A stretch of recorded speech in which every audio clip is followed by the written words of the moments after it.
Hi, this is Eric Kampmann, and this is Sunrise, and I'm with Senior Pastor Chuck Davis. We've been talking about Eric's book that will soon be released, Getting to Know Jesus.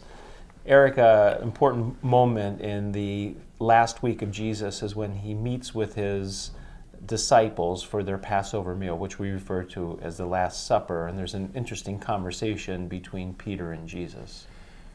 Right, and it's foreshadowing what is about to happen. And Peter, in his conversation with Jesus, and he's done this before, by the way, he says he is going to be brave. He's going to be unlike everybody else, and he is not going to disown Jesus no matter what the circumstances.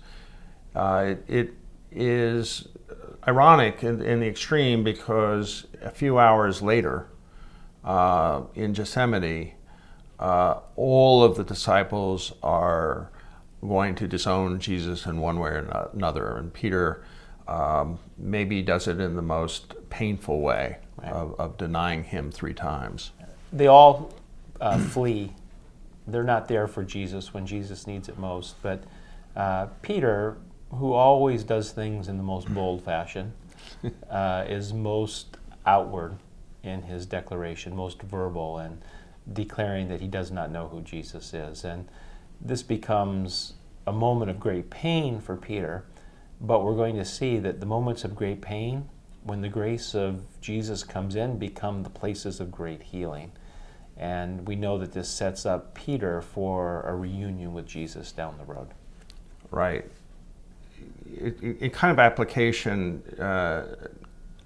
our declarations, our hopes, our dreams sometimes are belied by our words. And Peter's words are so painful because he repeats them in 3 different instances. And then Jesus had predicted this would happen. And yet, it's not the end of the story, because when Jesus is resurrected and he's with Peter, Peter is asked 3 times, "Do you love me?" And he says, "Yes, Lord, you know that I love you." And Peter is restored, and he is going to become the rock upon which Jesus' church is built. And that's significant for us because it's a reminder that our lives are not defined by our greatest failures.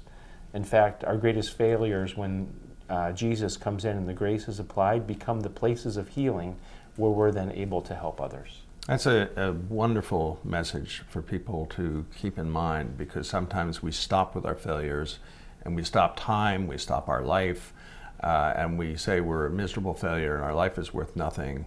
And this Peter story tells us that it could not be less true. I mean, it's very hopeful.